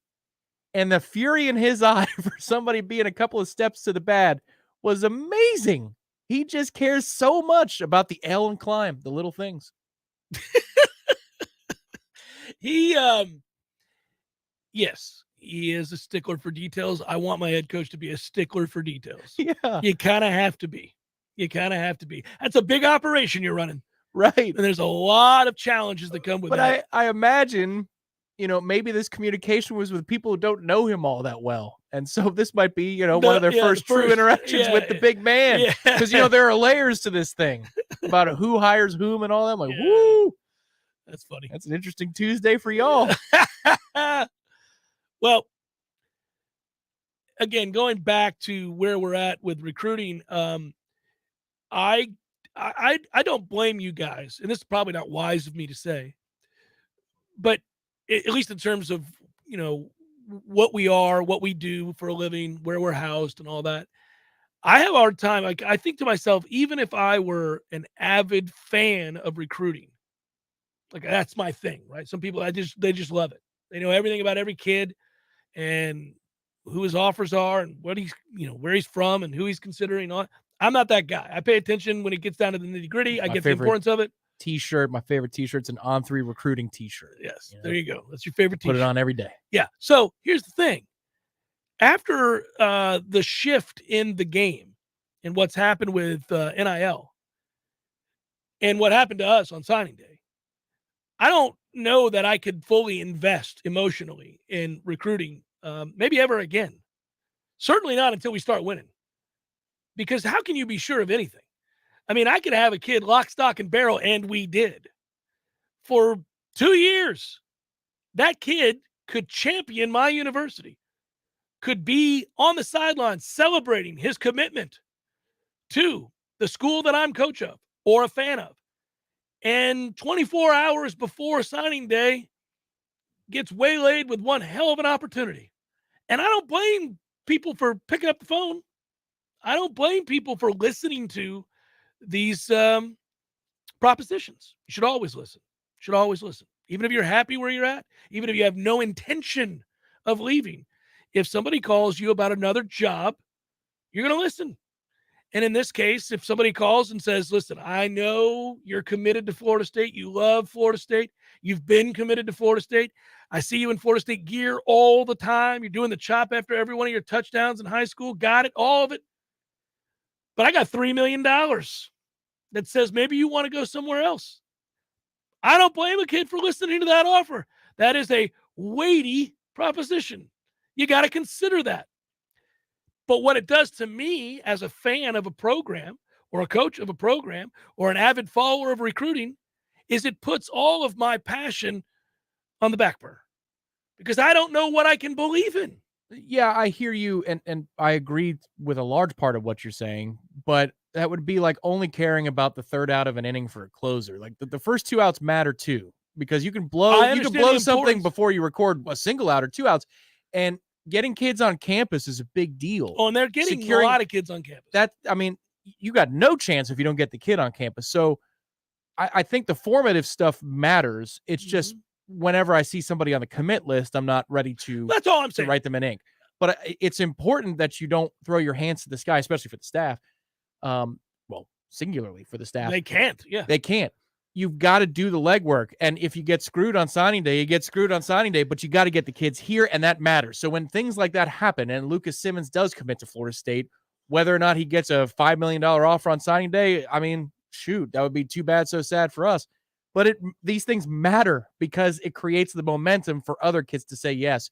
And Sam McCall stuck when Hunter left, and you got Thomas because you kept relationships going, even though he didn't make his top 5. Woodson kept calling AZ Thomas, and that made a difference. 100% agree that they can't give up on the process of recruiting. It's their livelihood. I'm glad I don't have to do that. Right. They're paid handsomely. They have to do it. They better be doing it. And hopefully they're succeeding more than they're losing along the way. Now, the better opportunity to see that happen is win games. But I'm just saying, as a fan or as somebody who understands that it can all be pulled out from under you now in a way that it never used to be able to. Correct. And it's at all. Well, the good thing was the NCAA didn't go for the automatic transfers every year. I believe that got set down. Yeah. I don't think it was pushed through this year, which Right. is great. But you still always have to be paranoid, even for your own roster. Even still, if they haven't used their transfer strike yet, you have to be every year and say, well, I hope this kid's not showing up too good in camp and in practice, because the word's going to get around and Ohio State's going to call and they're going to say, hey, we need a right tackle. We got 3 kids get hurt. What do you think? Here's, $750,000 up front. If you start, here's $2 million. What I like knowing is that some of the players that we not only got on campus, but eventually did say yes to Florida State, recent players, are proof that our NIL game is where it needs to be, finally. Now, is it a better NIL game than they have at Texas A&M? No, and it can't be. Can't be, because we don't have endless oil money donors that where price is no consideration. Object, yeah. Object. So that I'm not saying we have the best NIL, but we have one that's organized now and in place if we identify guys that we want to show what we're capable of, right? Yeah. So that's important. We didn't always have that. Recently, we didn't have that. And that's unforgivable. To lose out on somebody in the modern landscape of recruiting, and we don't have to like it. It doesn't matter. I don't like it. You don't like it. Most college football fans don't like it. That's the way it is. To lose out on a kid because you didn't have your ducks in a row and you couldn't show him what's possible, that is unforgivable. That's not going to happen anymore. Rising Spear's done a very good job of showing kids what's possible. Where I totally agree with you is when we wake up on the morning of signing day and, we've got an 8-hour presentation on Warchant TV or whatever it is. I'm not going to assume anything. That's where I totally agree with you. Even if a kid has been firmly committed, you can't. You just can't. No. We're in a different world. So in a way, that does make signing day kind of more loonier and fun if you're just, kind of a masochist. It needs to be fun and loonier for other people. Right. I'm tired of this. We don't need to be the reason it's fun and loony for the rest of the country. Look at that. Florida State got screwed again. I'm tired of that. I want to be pointing my finger and laughing at some other university on signing day and soon. And the only way that's going to happen is if we win games. They got to win games, man. Because you leave yourself open to being cheated on or having somebody whisked away at the last hour when you suck. You've given them cause to have a wandering eye, Tom. And I think that's what's happened with us in a lot of cases. It's like, I really like them. I like them a lot. In the back of their mind, there's the voice going, but. Well, that's the thing that's going around the internet these days is like, he's a 10 or she's a 10, but. Like, well, the power keeps going off. He keeps saying he's forgetting to pay the bill. I don't know that he has the money to pay the bill. I think I got to go. I think, yeah. This is the third time. What's going on here? This third time is a full day we didn't get power. It's hot as Hades in here. The first time he said it was the utility company. Yeah. By the way, as we go to break, when I was in college, I got my lights turned off all the time. I broke ass. I would forget to pay because I was irresponsible. But you always conveniently forget when you don't have any money to begin with. So it's like, oh, yeah, I got to pay the light bill or whatever, the electric bill. But when I do, I'm broke for 2 weeks. So it's easy to forget on that Monday that you needed to give away your last $100. So you just brought back memories of me driving to downtown Tallahassee, where I used to have to go to pay the electric bill. This is how we did things back before the internet, Tom. And I had to go and drive to that building. It's right there where you take a ride on Monroe like you're going to go to the Civic Center. And go in there, and you risked getting your car towed because you could never find a space. And so I would just pull up to a non-space and race in to pay and hope that I wasn't going to get towed, which is dumb. But this is all part of a series of double whammy. Oh, okay. Did you ever get towed? No, I ran out in time a couple times where somebody was about to get me. I'm like, no. They feel bad for college students or whatever. But I'd run back out. But yeah, I'm racing all the way because it's 105. I'm like, I'm going to die. I'm going to have to pay this bill. What are we doing? I'm just so glad I don't even think about the electric bill anymore. It doesn't even occur to me. You have it on auto pay now? Yeah, it comes out automatically. I don't even think about it. There you go.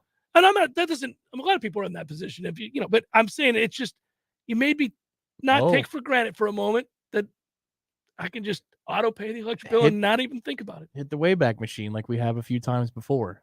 You knew where the $5 ATMs were. Yeah. I knew where the $1 was in town. It was at Bill's too. Because I had $12 and I knew damn well I had $12. Or Paul's Here We Come. $10 gets you a long way. Be loaded tonight. $10. I'm going with 4 friends. Don't let me win the wheel. I'm going with 4 friends. Everybody has a pitcher and somebody's going to win that wheel. Somebody will win. Let's go red. Free pizza. Yeah. Oh, good times, man. Chef Cameron Show 93.3 Real Talk Radio, Warchant TV. Hi, this is Jamie McClenny from Trek Financial in Tallahassee. Managing downside risk in your portfolio is one of the biggest challenges that you'll face in retirement. Trillions of dollars in stimulus from the Federal Reserve and D.C. politicians, combined with zero interest rates, have propped up financial markets since the financial crisis ended in 2009. The Fed recently ended quantitative easing and has started to raise interest rates at a time when the global economy was already slowing. Have you considered what another 50% correction in the stock market would do to your retirement plan? If you're concerned about where this all might be headed and would like to find out about the potential benefits of an active risk management strategy for your portfolio, give me a call at 850-900-5200 and schedule a time for a review of your portfolio from an active risk management perspective. Make Jamie your first call for a second opinion. Investment advisory services are offered through Trek Financial, LLC, an SEC-registered investment advisor.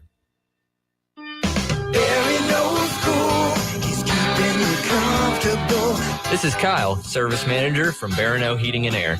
Schedule an appointment from your mobile device to learn about our Total Comfort Service program. With guaranteed same-day service, 15% off necessary repairs, and $25 berry bucks to use towards air filters and other products. Turn to the experts at Carrier and Barano Heating and Air. Any day, anytime, anywhere. Online at baranoac.com. Florida license CAC 1816-186.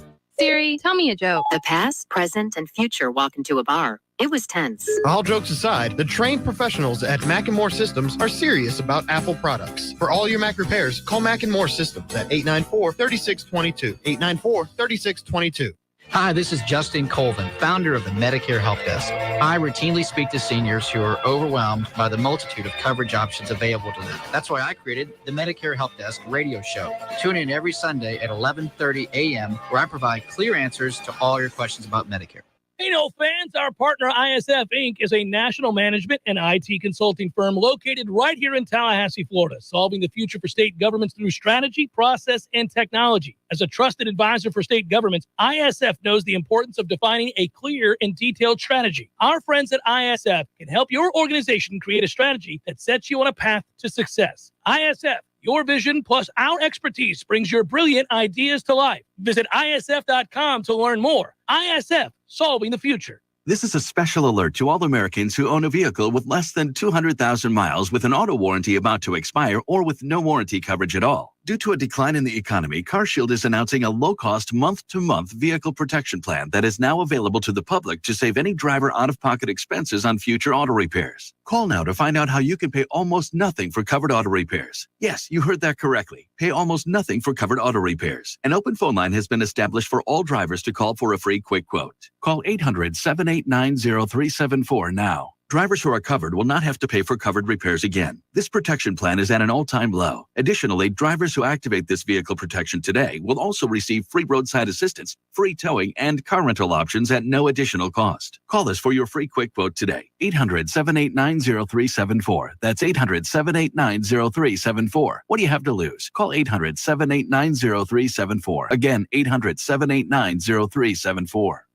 We all want more energy, more strength, more results. Well, welcome to Orange Theory Fitness as you take a step towards feeling more alive today. Backed by science, Orange Theory's heart rate monitored workout is scientifically designed to keep heart rates in a target zone, spiking metabolism and increasing energy. Orange Theory Fitness is a one-of-a-kind group personal training workout resulting in more energy, visible toning, and extra calorie burn for up to 36 hours. Experience a more vibrant life today with Orange Theory Fitness. To find out more, go to orangetheoryfitness.com. The Cameron Show is a production of the Warchant.com Multimedia Network. Check out Warchant.com today for the latest news inside Florida State athletics. That's Warchant.com. Now, back to Jeff on Real Talk 93.3.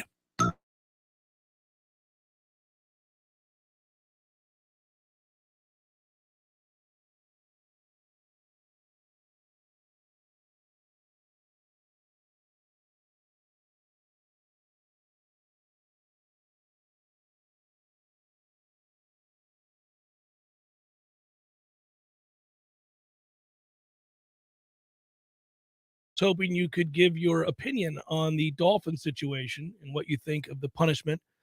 And why isn't Tom Brady in any type of trouble since he was a willing participant? Yeah, that's already been noted that Brady isn't facing any issues with the NFL. Going back to everything involved there, it started when he was with the Patriots and they reached out to him when it was apparent he'd be leaving the Patriots.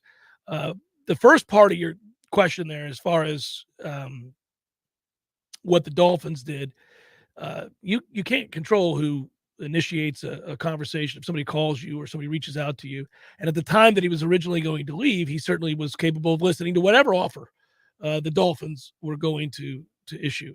The second part of that was with the Bucs when he had announced where he was going to retire, and there's a window there, and they're basically offering him a front office position, part ownership is my understanding, and then at some point he could go down onto the field and be a part owner player. Now, as far as what I think regarding the league's announcement of the Dolphins being stripped of their 2023 first-round pick and 2024 fourth-round pick for the tampering situation and the fine, he's suspended through Stephen Ross is suspended through October the 17th. Also, the team's vice chairman was fined $500,000 and banned from league meetings. That'll hurt your feelings. Because something tells me the vice chairman doesn't have the same kind of money that Ross does. And I don't know that Steven's going to pay for him. No. Doesn't strike me as the guy who makes the order to do this and then doesn't stand up for him. Is he a building in Ann Arbor that is not paying for it? Yeah. So Stephen Ross was fined $1.5 million.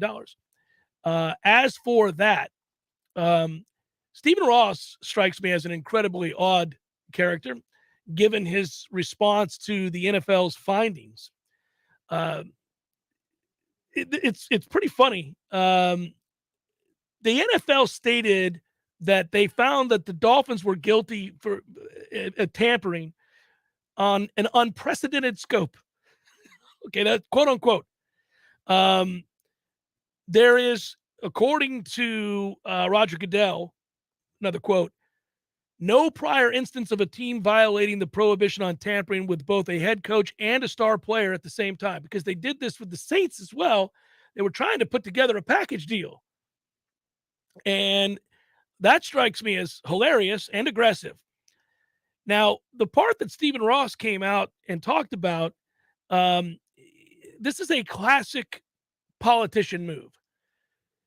When you escape some of the assertions, that is to say, the league doesn't go the next step and add to the fines, suspensions, picks being taken away, and directly note the assertions made by the previous head coach that he was told, in essence, to intentionally lose. When you come out with a quote that says, "See, told you," all they found was this tampering, not that I ever had the Dolphins and this staff tank games. Which he did. Okay, he 100% did. And how you know that is when you actually read the rest of the report. They conclusively said that on more than one occasion through his communique, whether that be an email, like was alleged by Brian Flores, or a phone call, that it was very important that the Dolphins' draft position remain in the top 5. Okay, that's obviously, we're talking semantics at that point. You are telling the coach not to win games. You're telling him not to win games if the emphasis of your email is we should remain, our draft position is more important to me than the game plan this Sunday. I need you to understand it's very important we remain atop the draft board. Only one way to do that, Chief. You got to keep losing.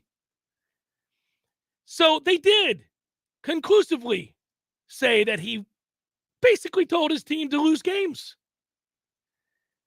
For him to come out with a quote, he's just betting that none of us are going to actually read the report. He's doing what politicians do. He's just betting you're going to be too lazy to go look at what they actually had to say in the report, because the report's lengthy. So they're hoping you're just going to get excerpts and you're not going to actually read it. But if you read it, you basically all but says the owner of the Dolphins told the Dolphins to lose. And that is the very definition of tanking, which is what was alleged by Brian Flores.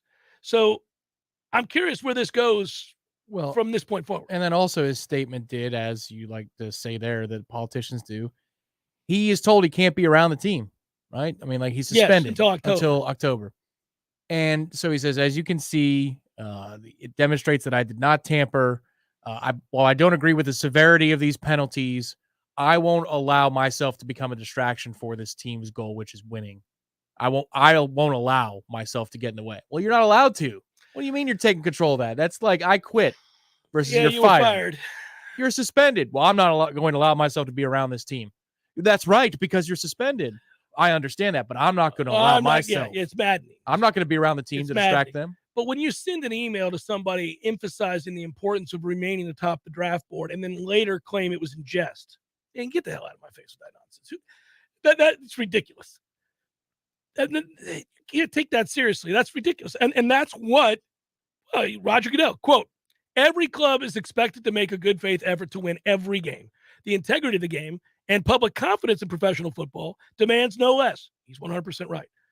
An owner or senior executive must understand the weight that his or her words carry and the risk that a comment will be taken seriously and acted upon, even if it was not what was intended. How would you intend that email? How else would you intend for that to be taken? LOL. They looked at the email. There's no LOL on the end of that. Roger, there was a wink face emoji. It shows up as a square here on the transcripts, but I promise you. Look, the league's findings in their own document. On a number of occasions during the 2019 season, Ross expressed his belief that the Dolphins' position in the upcoming 2020 draft should take priority over the team's win-loss record. Those comments were made most frequently to team president and CEO Tom Garfinkel, but were also made to general manager Chris Greer and senior vice president Brandon Shore, and on one occasion, Flores himself, the coach, who said those exact words. He told me. Garfinkel is a name out of a novel, by the way. Outstanding. He told him to take $100,000 and go on a long vacation.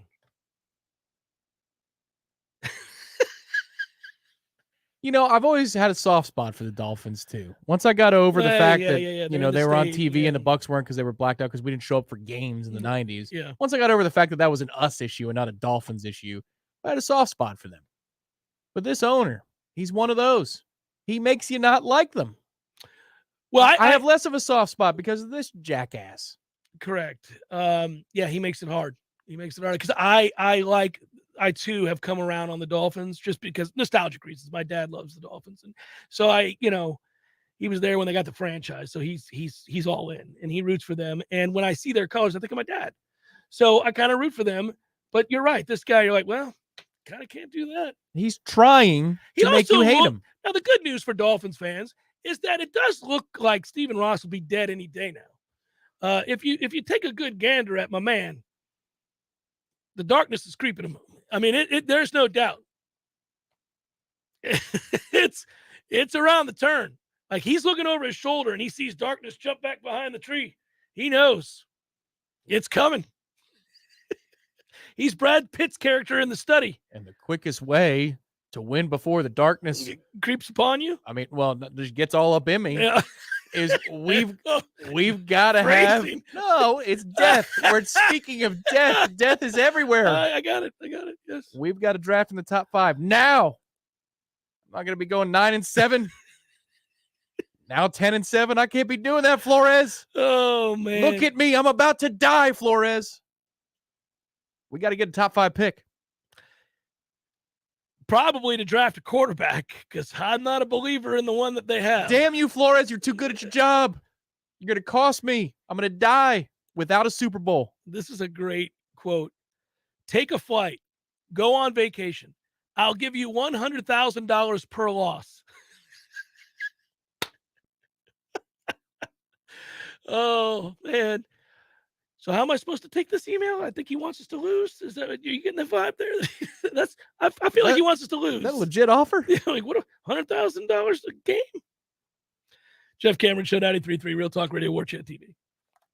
Your local news now. The Eccles County Sheriff's Office announced Tuesday that a man has been arrested in a homicide case. Assessor Mario Houston Jr., age 45, of Naylor, was indicted for felony murder and multiple drug offenses Monday. During Houston's detainment, small bags of cocaine and meth were discovered. Houston is at the Lowndes County Jail on the murder charge along with additional charges. The Sheriff's Office said Stephen Johnson, a resident of Eccles County, was found dead in his yard October 23rd. The death was investigated as a drug overdose. Law enforcement alleges Johnson purchased drugs from Houston prior to his death. Capital City Youth Services is accepting donations for its back-to-school drive this weekend. CCYS is in need of backpacks and other school supplies. Donations are being accepted until Friday. Supplies will be distributed this Saturday from 10 a.m. until 2 p.m. while supplies last to 2407 Roberts Avenue, which is the CCYS main campus. This is Rachel Lene with your Real Talk 93.3 local news update, brought to you by Macklemore Systems, Tallahassee's go-to Mac store. Check them out online at MacklemoreSystems.com. This is meteorologist Paul Trombley with your Real Talk 93.3 weather update.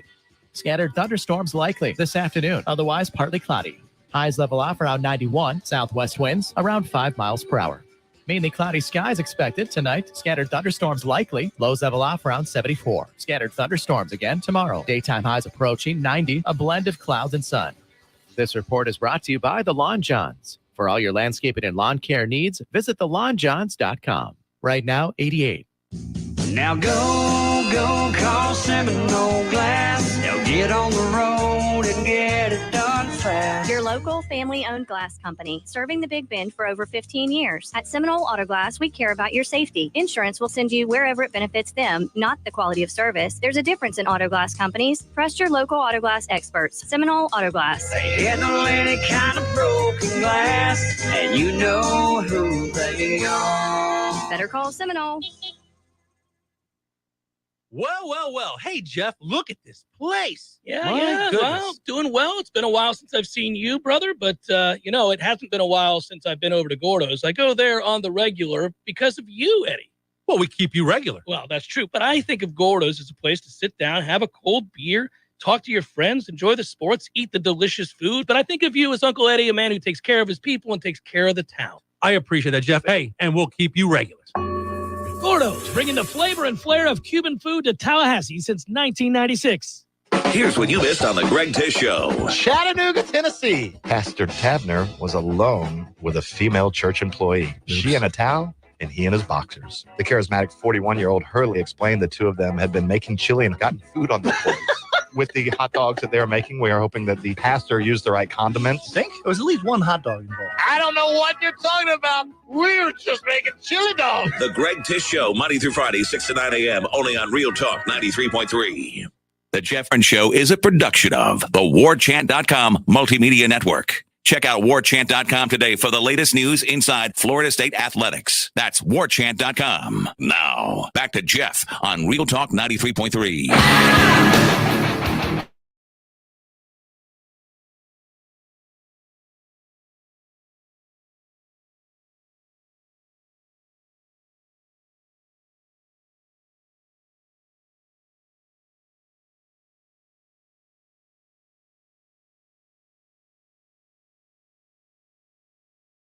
There's a football game tomorrow. They're playing football tomorrow. It's happening. And somebody's knee is going to get destroyed, not by a tackle, but because the field in Canton, Ohio, I'm sure sucks. they've remedied that situation, have they not? I mean, you got to believe it. I think they have to have. I mean, when people refuse to play a game because the field's so bad at one point, I would think you would go out of your way to make sure it's one of the best fields that you could possibly play on at that point. Because that's a black eye for the league. I don't know if they have enough money. Not sure. The only reason I'm excited is it's the start of preseason once that game is played. And we know that Harbaugh cares deeply. Get ready with the ATM, everybody. Soon enough. Lock it in. Get excited. Opportunities abound. Opportunities abound. So we'll soon be cashing checks. Preseason Harbaugh is my hero. Love that guy. Love that he cares that much. I bet his team hates him for that. We're going to out here busting ass in the third quarter, I see, because it's a 10-10 game. Probably the second stringers do. Like the starters are going to get their rest, but if you're a second teamer, somebody who is squarely going to make the roster, you're not playing for your job in the preseason, but you're not a starter. That's the guy who hates John Harbaugh. But if you're a third or fourth stringer in that fourth quarter, you love the hell out of him. Especially if you're a quarterback. Yeah, you got opportunities. Like, chuck it down the field, Let's young go. man. We're trying to win the game. Yeah. Trying to win the game, baby. Yeah. And the bet is always, just a reminder, folks, the bet isn't usually the spread. It's that Baltimore's going to win. Right. And it's expensive these days. Vegas picked up on it. But you know what? When you win. It took them 2 years to figure it out. I mean, everybody was around here celebrating Harbaugh's dedication before they were like, hey, they've gone undefeated 5 years in a row. Sweet Jesus. They need to have a real sports where they ask him about why he cares about the preseason so much. It'll be like his brother's interview, which was very uncomfortable, where he took, I think it was Andrea Kramer, to a parking lot in whatever town he grew up in. He's like, this is where I used to invent games. She's like, who would you play with? Nobody. But see, this is where the first baseman would be. His name was this. Like, it was spooky. Jim Harbaugh. I didn't see that. Oh, really? This is from years and years ago. It was wackadoo. It was that He talked about all of his imaginary friends and the games he'd create. Yeah. I did not know this. Oh yeah. But it doesn't. Yeah, It doesn't surprise you, does it? No, it doesn't. Considering he sleeps in the room of recruits when he visits their home. It's a strange bird. They're going to take a step back this year. I hope Michigan fans enjoyed their little nanosecond of success last year under Harbaugh because it's gone. And it's gone. That's it. That's the best you've ever done with that South Park reference. It's just perfect timing. So your research has told you that. Oh yeah. No, I've got Big Ten bets in. They're not going to repeat, sir. We just people forget they won last year. They won. Yeah. They went to the playoff. That ain't going to happen. That game was a joke, but they made the playoff. Yeah, Ohio State's that game was ugly. Ohio State's going to roll big in the Big Ten, so that'll be that. So would you bet the under on their win total at what is it even at 9.5, 10.5? I didn't go back, Matthew. Do you remember what it was? We did the Big Ten. I can't remember. I did that in the dead of summer. I'll have to go back and look at the bet. I've got so many. But your metrics, what was it? Returning starters in the trenches, or yeah, they were losing. They lost coaches on the coaching staff. They lost players up front. They lost overall talent. It just wasn't a pretty picture. I don't think they're going to be good. I'll go back and find the video that we did for the college sports book. But I wasn't high on their chances of coming back. In fact, it's probably a good exercise in general now that we're here. It's about to be go time. Camps are pretty much opening up everywhere now. September is a cakewalk though for Old Michigan. They're playing Colorado State, Hawaii, and UConn to start the season. Yeah, that's a pretty. Their fourth game is Maryland at home. So their first real game is not until October 1st when they travel to Kinnick to play Iowa. Wow. And you don't want to travel to play Iowa. No, because that'll be a nighttime kick. It won't end well for them. It doesn't usually for most people. It's crazy. They'll score 60 points a game the first 4 games, and they'll lose 13-10 on October the 1st at Kinnick. By the way, I don't know if you saw Conley's article about teams that were most likely to sustain 2021 gains. So, when you have a big jump, the premise for this was, you have a big jump in win totals in a given year. You never want to go back. You want this new reality to stick, right? And, no, it never does. I mean, most people are like, oh, it's only going to get better from here. And so he went on to take a look at it because there were all those weird COVID teams that had great seasons, like Indiana. Remember that? Played really well. And so their preseason expectations saw them go way up. And then they went back to being Indiana. Sorry-ass Indiana. Yes. So if you bet the under on them, like you had already won your bet. I mean, like 3 games in. Like it changed. They went back to being sorry-ass Indiana.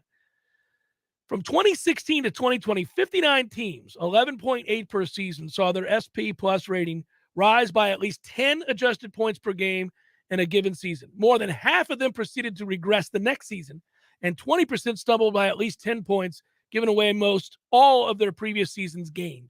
A few managed to take yet another step forward. 14, however, of the 59 teams, 24% improved by at least another 5 points the following season. A few, UCF, in North Texas in 2017, Fresno State in 2018, Arkansas, buddy. Oh, Pig Suey. There it is. And UTSA in 2021. You know my UTSA team. I won some money with UTSA. Roadrunners. Yeah. Followed up a double-digit leap with another double-digit leap. So stay with me here. Following the COVID season of 2020, a whopping 20 teams took huge steps forward. UTEP, plus 19.6 points per game adjusted. Utah State, boom! Oh, they back? Plus 16.5. Western Kentucky, plus 16.2. Fresno State, plus 15.3. Michigan, plus 14.6. Baylor, plus 14.2. You get the point. Florida State, plus 10.5. Middle Tennessee, plus 10.1. Michigan State, plus 10. It'll happen again this year. If trends hold, 8 or 9 of them could improve even further. We have to hope we are in that group, one would think. It's done. And about 4 might take yet another leap. Connolly says these are the teams that he thinks are most likely to do so. You ready? NC State, I'm tired of NC State. Well, I mean, I'm growing tired. They're basically BYU this year. They're all 25. 9-3 season for NC State is my guess. Tennessee likes them to win 8 or 9 games this year. Fresno State, nobody cares. Florida State. Hey. And I quote, and I'll stop here. It speaks to how far Florida State fell in recent years that a season that featured maybe the most hapless Hail Mary-ish loss you'll ever see was also a season of definitive improvement for the Noles. Thanks, man. Got that in there, did he? Yeah, he did. That's legit. That's all true. An 0-4 start all but clinched a 4th straight losing season. But the Noles won 5 of their last 8 games with big plays on offense and an efficiency on defense. Head coach Mike Norvell should be able to follow that up with real growth. The defense loses star defensive end Jermaine Johnson and Kier Thomas, but returns almost everybody else, and speedy incumbent quarterback Jordan Travis could have FSU's best line in ages in front of him. The skill core has some questions to answer, especially if high-efficiency slot man Winston Wright Jr., a transfer from West Virginia, can't play or is not 100% because of a car accident. But this could be a borderline top 30 football team, something the Noles haven't had since 2017. There's really no issue with that take, top to bottom. It's a good take. I think that's fair. He projects, according to his averages, 8-4. Rack them. That's a good call. I like that call. All right, Bill. Bill's usually on my good list anyhow, but that solidifies it. It's always well-reasoned. You're right. As cruel as it is to have to read that aloud, especially the line, the most hapless Hail Mary-ish loss ever. It hurts, stings. I mean, it feels that way to me. I hate to hear that somebody else on the outside feels that way too. It's going to be on the clips of the lowlights of the worst Hail Mary losses ever. Ours is going to be there. Well, he's got the link to it right here. He put it in the write-up. He put it in the freaking write-up. But have you ever gone back and watched it again? Yeah. Recently? No. I did. I don't know how I came across it. I was reading an article, or maybe I was prepping something for the college sports book, and I needed to see something. And as I was going through looking statistically at Florida State's season, I came across an article that had that game in it, in that play, and I was like, I'm going to watch this again. I'm going to watch this a little bit closer. Because when I watched it live, I told you I threw the remote. I haven't thrown the remote in forever. I didn't know that. And I got up and calmly walked out of the room. Walked back to my bedroom. You know, the low-key worst part of that game, outside of the obvious, is that it took 4 hours. So, you know, by the fourth quarter, like, just, all right, let's end this. It's a win. Just end it. We're already pissed off. And then they found a way to actually outdo themselves. It was such an ugly game. At no point did I entertain they were going to lose the game. Right. You're just like, oh, take your whatever, 3-point win. Yeah. And then when it happened, like when the scenario started playing out, I went, oh, well, we could lose.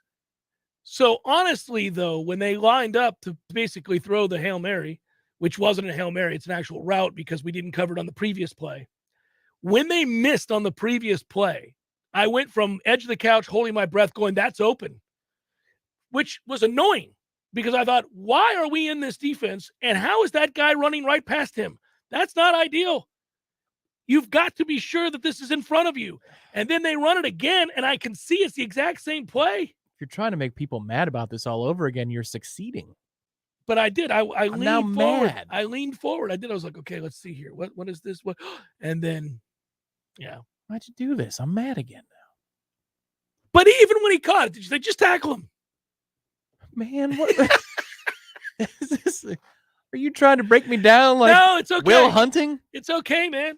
It's okay. It happens. Play football long enough, it's going to happen to you. Is that like with Fuller? It is your fault. It is your fault. Come here, son. Come here, son. It is your fault. I'll take my chances on a 57-yard field goal, coach. Let it be in front of you, okay? It is your fault. Yeah. If he makes the field goal, we'll win it in overtime. It's Don't okay. mess with me. It is your fault. It is your fault. But luckily, it got all turned around after that. Everything was all right. I'm still finding shards of glass from my beer bottle I spiked in the heat of the moment. Yeah, I haven't. My guess is it wasn't your 7th. It was probably your 17th. If you were having beer at any point during that game, you went over your adult record because that's what it took to get through that game, to get to the fourth quarter in the first place. I only had 3 beers that night. Good for you. I was interested in other games. I was like, That's right. Our game was an afterthought. Most people would do that. That's what I'm saying. If you're locked in to Florida State and Jacksonville State last year, and you went the distance with the sound up and the channel never changing, you broke records with whatever substance it is that is at your side for football. By the way, I like to read this before I do probables. You don't have time. I don't have no time for probables. No time for probables. Under a minute to go. Oh, sorry, guys. You don't get probables today. Kevin writes, I watched that Jack State game in Maine, and the icy waters of the Atlantic looked mighty tempting afterwards. Oh, well done, Kevin. I care and I love Florida State football, and I get passion. I'm very passionate about the team. But I'm of the age and now where I don't know. I don't. Oh, that one was a tester. That was a tester. I just went to bed after I threw the remote. You chucked something. I chucked the remote against the couch. It wasn't against the wall.